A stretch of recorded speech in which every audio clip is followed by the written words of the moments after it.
कितना सुंदर कितना विराट होगा रचनाकार, कितना सुंदर कितना विराट होगा रचनाकार। रचा है जिसने इतना सुंदर, रचा है जिसने इतना सुंदर विशाल ये संसार। कौन वो विराट रचनाकार, कौन वो विराट रचनाकार। कितना सुंदर कितना विराट होगा रचनाकार।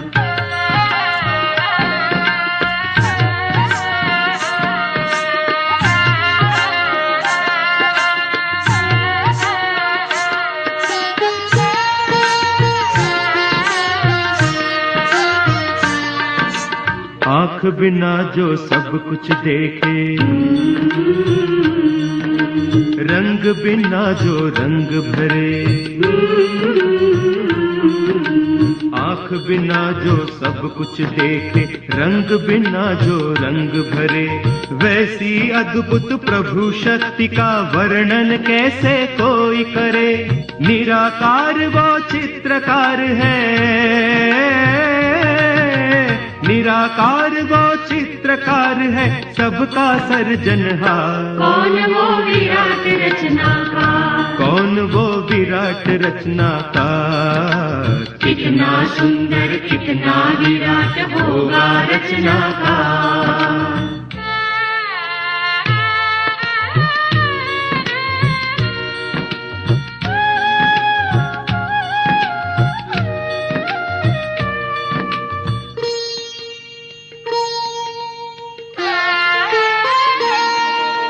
सजीव मूरत बनाए जिसने मूर्तिकार वो धन्य है। सजीव मूरत बनाए जिसने मूर्तिकार वो धन्य है। सभी शक्तियों से बढ़कर वो ईश्वर शक्ति अनन्य है। गुण गाओ उस महाशक्ति के जिसकी शक्ति अपार। कौन वो विराट रचनाकार, कौन वो विराट रचनाकार। कितना सुंदर कितना विराट होगा रचनाकार। ओम शांति। सचमुच इस संसार की विराट रचना को देखकर जब कभी सागर किनारे जाओ, जब कभी ऊंचे ऊंचे पहाड़ों पर जाओ, या प्लेन से बहुत ऊंचाई पर स्थित होकर नीचे की दुनिया को देखो, साइंटिस्ट जो दिखाते हैं अंतरिक्ष की दुनिया, कभी उस दुनिया को देखो तो पता चलता है कि परमात्मा जिसे क्रिएटर कहा गया, रचयिता कहा गया, वो सचमुच कितना महान है। इस विराट संसार में परमात्मा की रचना में हम वो फिर अमूल्य रचनाएं हैं जिसे परमात्मा ने बड़ी फुर्सत से बनाया है। संसार में कोई बहुत खूबसूरत होता है, बहुत अधिक टैलेंटेड होता है, तो उसको शायद लोग कविताओं में बोलते हैं कि भगवान ने इसे बड़ी फुर्सत से बनाया होगा। लेकिन वर्तमान अगर हम अपना संगम युग का जीवन देखें तो जिस अनमोल जीवन खुद भगवान ने जन्म दिया है, खुद भगवान जिसका पालनहार बना हुआ है, हम वो सौभाग्यशाली आत्माएं हैं जिनके हर कदम पर भगवान साथ दे रहा है। हमारी टोटल पर्सनालिटी को पवित्रता और दैविक गुणों से सजा रहा है। ऐसी वो हम उनकी अद्भुत रचना है। आज प्यारा बाबा निराकार चित्रकार बनकर, एक सुप्रीम चित्रकार बनकर हमारे सम्मुख है और अपनी इस अद्भुत चित्रशाला का बाबा वर्णन कर रहे हैं। और इस चित्रशाला में कौन है? हम सजीव, जैसे गीत में सुना ना, सजीव मूर्त बनाए जिसने, तो हम सजीव मूर्तियों को भगवान चित्रकार बनकर तराश रहा है, हमारे में रंग भर रहा है। अनेकानेक गुणों और शक्तियों का श्रृंगार हमें कर रहा है। तो इसका बहुत विस्तार से और बड़े नाज से बाबा ने वर्णन किया है। तो बाबा जो रचनाकार है हमारा, वो हमें जैसा बनाना चाहता है, जैसा हमें देखना चाहता है। अब उसकी सर्वश्रेष्ठ रचना होने के नाते मेरा फर्ज बस यही है कि बाबा बस मुझे बनाता जाए और मैं जैसा वो मुझे ढाल रहा है वैसे ढलती जाऊं। बहुत प्यारी बाबा की आज की मुरली है, बड़े ध्यान से एकाग्रता से सुनेंगे। प्यारे बाबा की इस अद्भुत चित्रशाला में बैठकर, जैसे एक मूर्तिकार, एक चित्रकार बहुत बारीकी से अपनी मूर्ति को तराशता है, अपने चित्र को संवारता है, बाबा की मुरली को हम इसी प्रकार अनुभव करेंगे। 26 फरवरी 1984 की बाबा के ये महावाक्य मुरली का सार है, बाप दादा की अद्भुत चित्रशाला। बाप दादा की अद्भुत चित्रशाला। तो दिलाराम बाप दादा अपने समीप और समान बच्चों के प्रति बोले। बैठ गए सभी बाबा के सामने। बाबा की नजर, वरदानी दृष्टि अपने ऊपर अनुभव करते हुए, बाप दादा आज अपनी चित्रशाला देख रहे हैं। बाप दादा की चित्रशाला है, यह जानते हो। आज वतन में हर बच्चे के चरित्र का चित्र देख रहे थे। चित्र माना शरीर को नहीं देख रहे हैं बाबा, हमारे चरित्र के चित्र। हर एक का आदि से अब तक का चरित्र का चित्र कैसा रहा। आदि से माना जब से हम ब्राह्मण बने, तो ब्राह्मण जन्म की आदि से लेकर अब तक, किसी के 2-4 साल हो सकते हैं, किसी के 40-50 साल भी हो सकता है। तो जब से बने ब्राह्मण, हर एक का चरित्र का चित्र बाबा देख रहे हैं। तो सोचो चित्रशाला कितनी बड़ी होगी। उस चित्र में हर एक बच्चे की विशेष 3 बातें देखी। चित्रशाला है बाबा की, हम सजीव चित्र बाबा के सम्मुख है, लेकिन इस चित्र को भी बाबा 3 पॉइंट्स, 3 विशेषताओं के आधार पर परख रहे हैं। एक, पवित्रता की पर्सनालिटी। दूसरा, रियलिटी की रॉयल्टी। और तीसरा, संबंधों की समीपता।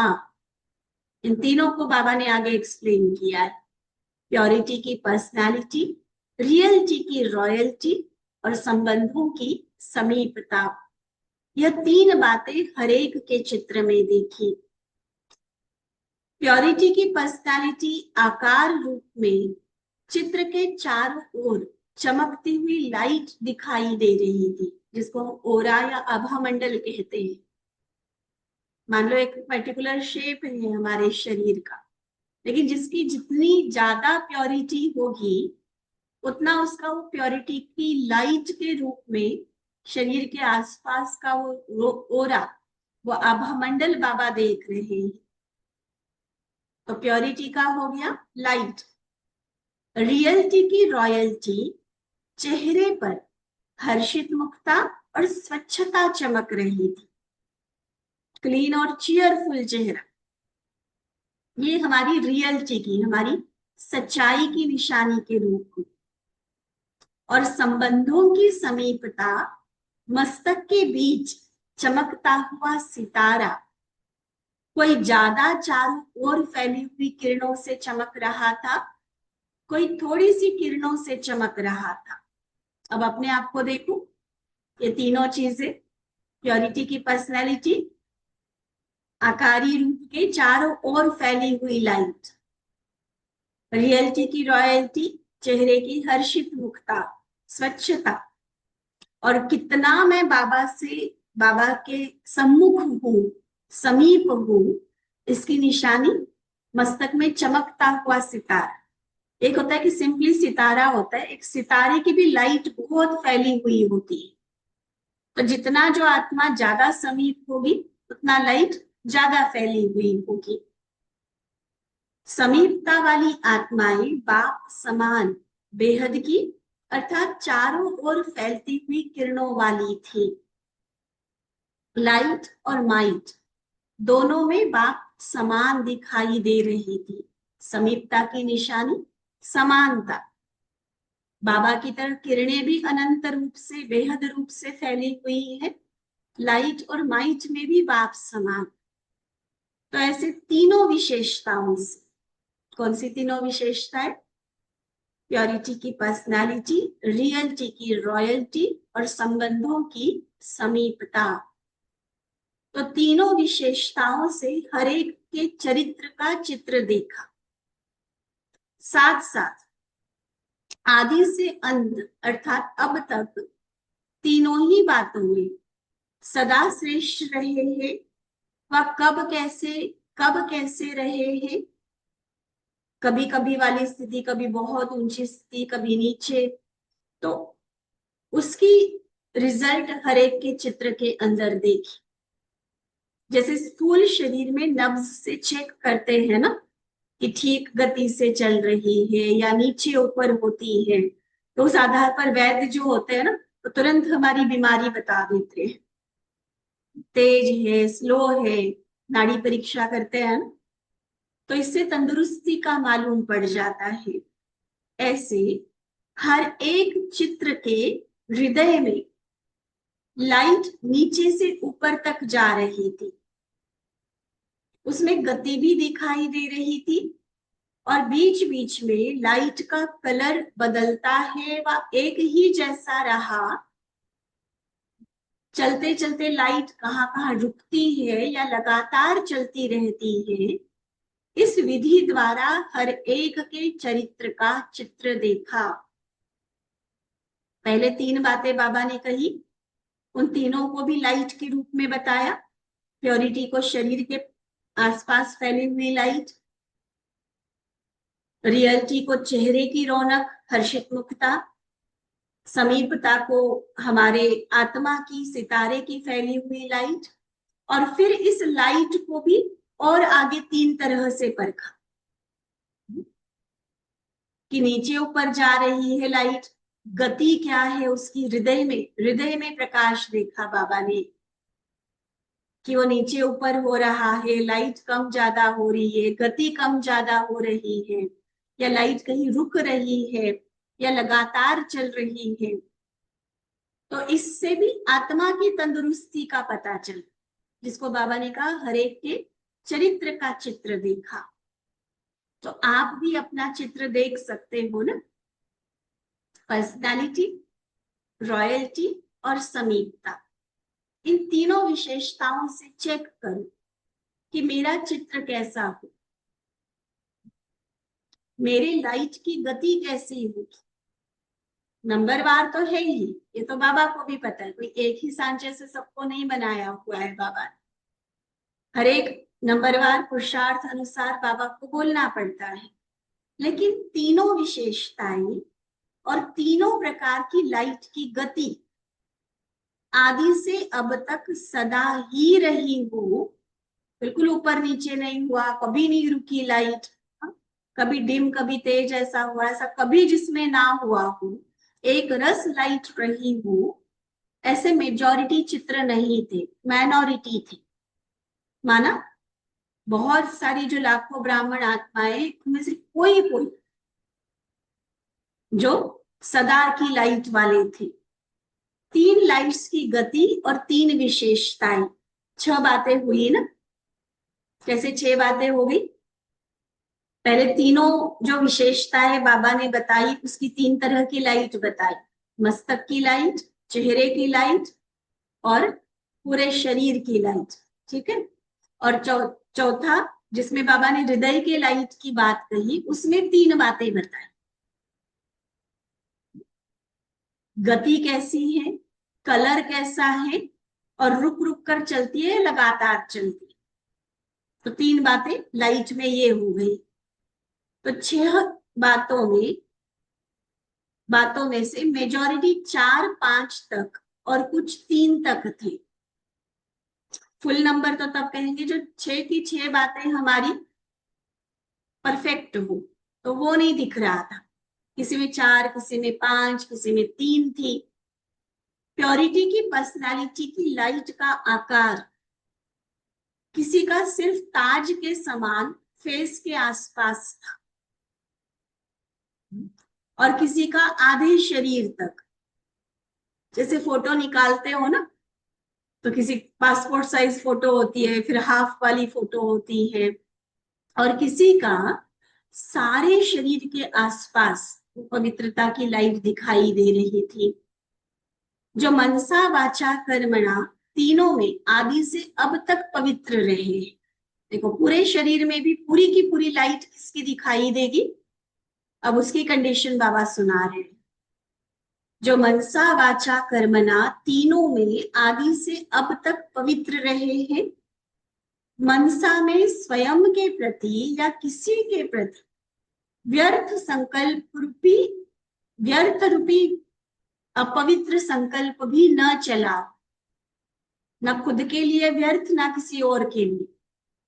किसी भी कमजोरी व अवगुण रूपी अपवित्रता का संकल्प भी धारण नहीं किया जब से ब्राह्मण बने। मनसा वाचा कर्मणा पवित्र, मनसा में बिल्कुल किसी के प्रति, स्वयं सहित किसी के प्रति भी व्यर्थ नहीं, किसी की कमजोरी या अवगुण धारण करने का संकल्प भी नहीं। संकल्प में भी जन्म से वैष्णव संकल्प बुद्धि का भोजन है, ना व्यर्थ ना नेगेटिव।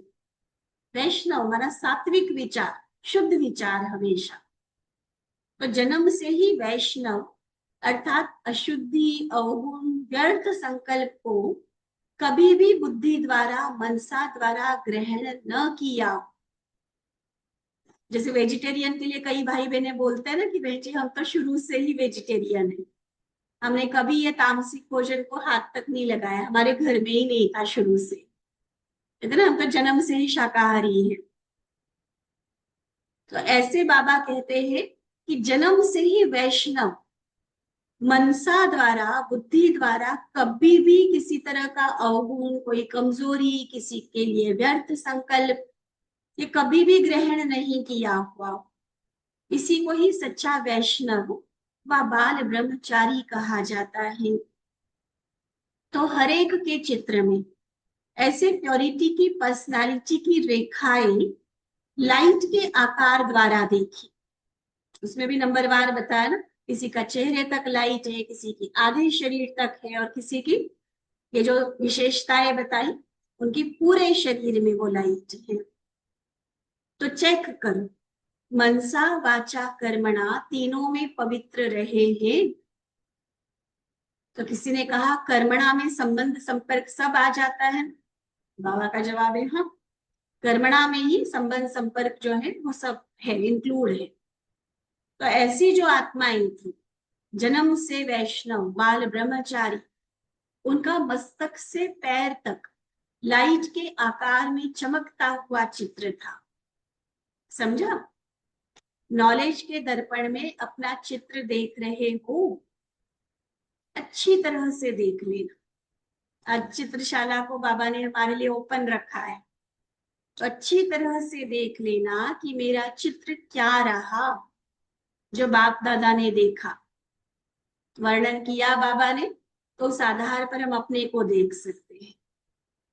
जैसे हम सभी को याद होगा, ब्रह्मा बाबा को एक बार एक संदेशी बच्ची ने आकर बताया कि मैंने आपको देखा, ऊपर वतन में सूक्ष्म लोक में आपको देखा, लेकिन वो बाबा ज्यादा चमकीला था, आप में इतनी चमक नहीं। तो ब्रह्मा बाबा ने उसी चमक को, मतलब उस संपूर्णता को प्राप्त करने के लिए और तीव्र पुरुषार्थ किया। तो ये जो बाबा ने आज हमारे सामने चित्रशाला रखी है, ये हम बाबा का यही इशारा समझे कि जो कंडीशंस, जो क्वालिटीज बाबा ने बताई, उस आधार पर हम पहले अपना स्वरूप संपूर्णता के कितना नजदीक पहुंचा है ये चेक कर। सिर्फ चेहरे तक बनी है मूर्ति, आधे शरीर की बनी है या पूरी बन गई है, और उसमें फिर लाइट कैसी है, बहुत अधिक तेजस्वी चमकीली वाली है, कभी कभार जलने बुझने वाली है, या गति कम ज्यादा होने वाली है, कलर कैसा ब्राइट है, ये सारा अपना चित्र बाबा से खुद दे। और जहां फिर कमी लगती है उसे पुरुषार्थ के द्वारा पूरा करना है। अच्छा, मिलने वालों की लिस्ट लंबी है। अव्यक्त वतन में तो न नंबर मिलेगा और न कोई समय की बात है, वहां तो चाहे पूरा टाइम बैठ जाओ ना। यहाँ साकार में होते हैं ना, तो फिर ये थोड़ा नंबर लगाने पड़ते हैं कि अब इसका टर्न है, अब इसका है। अव्यक्त वतन में तो जब चाहे, जितना समय चाहे और जितने मिलने चाहे मिल सकते हैं, क्योंकि वह हद की दुनिया से परे है। इस साकार दुनिया में तो यह सब बंधन है, इसलिए निर्बंधन को भी बंधन में बांधना पड़ता है। ठीक है। अच्छा, फिर बाबा कहते, टीचर्स की तरफ बाबा की नजर गई। टीचर्स तो सब संतुष्ट हो गए ना, सभी को अपना पूरा हिस्सा मिला है ना। निमित्त बनी हुई विशेष आत्माएं हैं। बाप दादा भी विशेष आत्माओं का विशेष रिगार्ड रखते हैं। वैसे भी जो समर्पित बहनें, सेवाओं के निमित्त जो बहनें बनी ना, शुरू से ही, चाहे वो छोटी बहनें हो, बड़ी हो, स्वयं बाप दादा का बहुत बहुत रिगार्ड रहा। और बाबा को ही फॉलो करते हुए संस्था के जितने भी वरिष्ठ भाइयों को हमने देखा है, चाहे रमेश भाई जी, निर्वैर भाई जी, जगदीश भाई जी, ब्रिजमोहन भाई जी, और भी जो बहुत बड़े बड़े हैं, उन सबके मन में भी बिल्कुल बाबा की ही तरह बहनों के प्रति इतना सम्मान रहता है।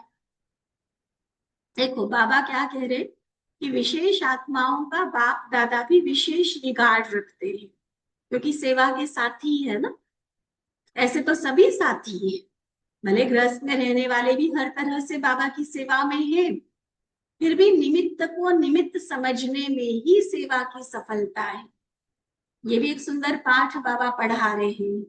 भले हर एक आत्मा अपने आप में लायक है, योग्य है, विशेष है, फिर भी भगवान ने जिनको निमित्त बना के बिठाया, तो उनको आगे रखना, उनको निमित्त को निमित्त समझकर बाप दादा की तरफ से चलना, इसी में सफलता है।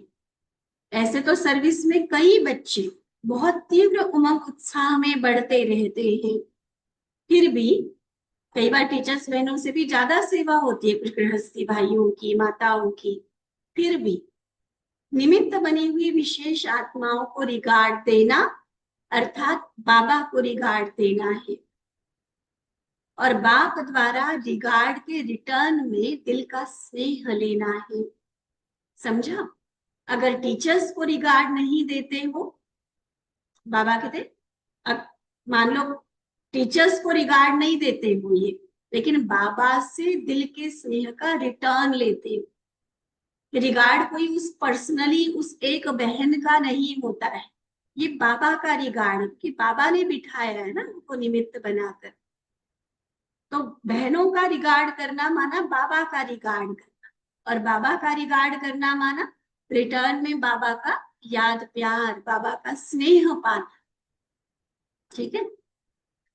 अच्छा, फिर यूके का ग्रुप बाबा के सामने है।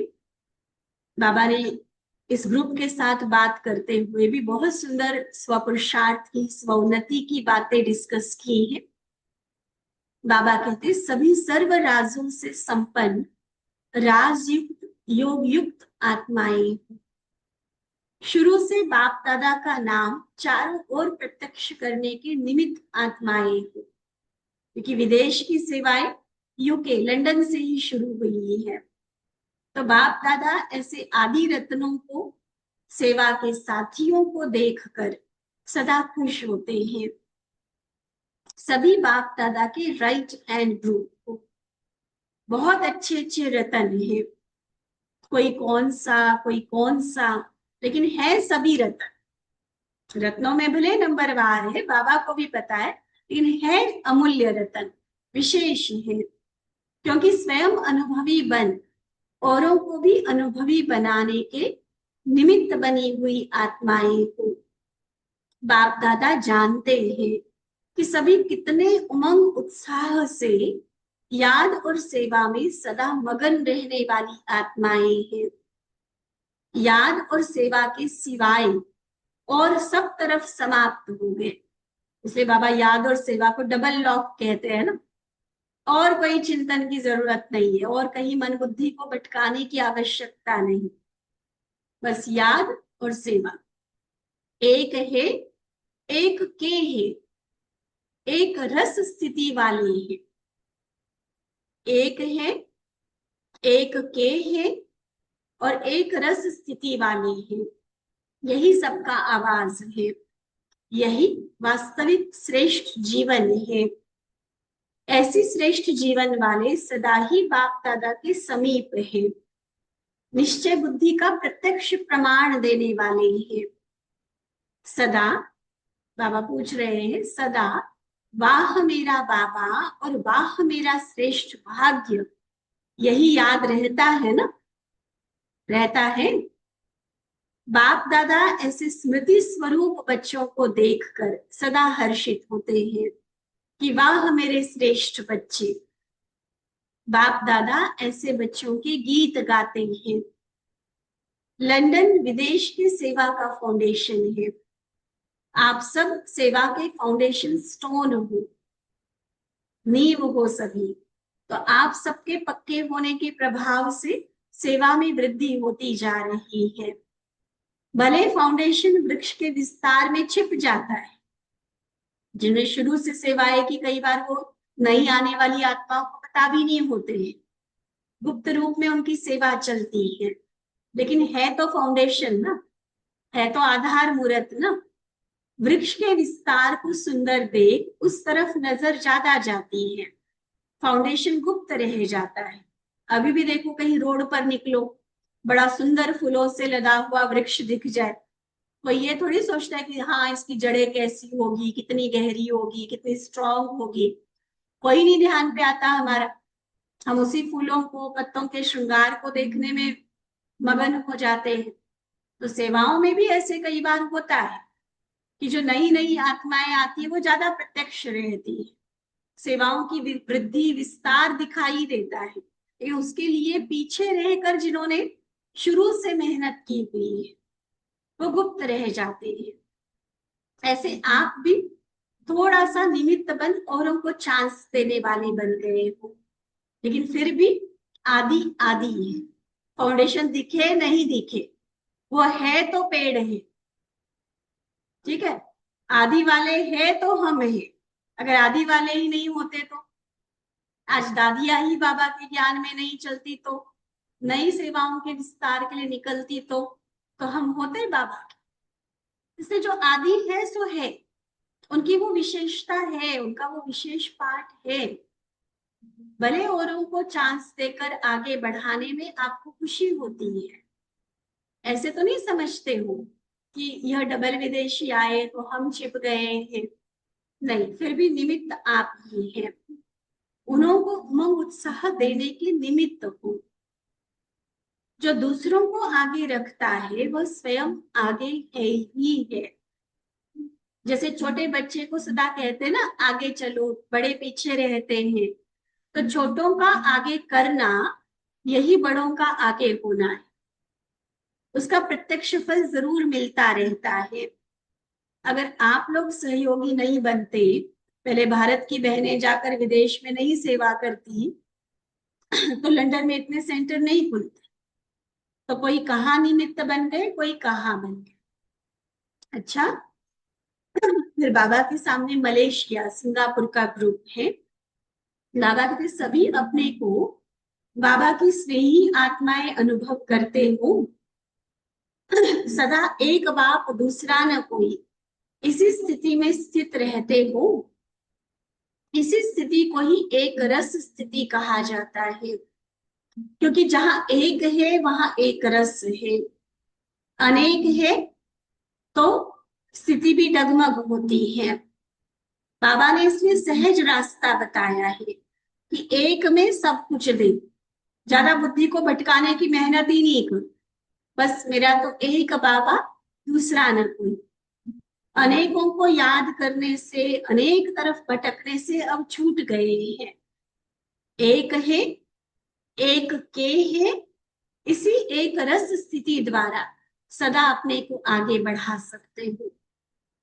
साथ ही सिंगापुर और हांगकांग का ग्रुप बाबा के सामने, बाबा कहते अभी चाइना में सेंटर खोलने का भी संकल्प करना चाहिए। ये 84 की बात है ना, तो बाबा उस समय की बात करे कि अभी चाइना में कोई केंद्र नहीं है, अब तो है वहां पर भी सेवाएं बाबा की, उन्हों को कनेक्शन में लाते हुए अनुभव कराओ। हिम्मत में आकर संकल्प करो तो हो जाएगा। राजयोग से प्रभु प्रेम, शांति, शक्ति का अनुभव कराओ तो आत्माएं ऑटोमेटिकली परिवर्तन हो जाएगी। राजयोगी बनाओ, जीटीनी बनाओ। देवता बनाने की हमें जरूरत नहीं। राजयोगी बनेंगे तो देवता आपे ही बन जाएंगे, है ना। देवता बनना तो प्रारब्ध है ना, वैसे भी उसके लिए बाबा की कुछ करने की जरूरत नहीं। राजयोगी बनाओ, आत्मा पावन बनेगी, दैवी गुणों से सजेगी, देवता तो अपने आप ही बन जाएगी। इसे मेहनत करो योग सिखाने की, योग की अनुभूति कराने की। अच्छा, ऐसे सदा दिलाराम बाप द्वारा दिल का स्नेह लेने के पात्र अर्थात सुपात्र आत्माओं को सदा स्वयं को प्योरिटी की पर्सनालिटी, रियलिटी की रॉयल्टी में अनुभव करने वाले समीप और समान बच्चों को बाप दादा का याद प्यार और नमस्ते।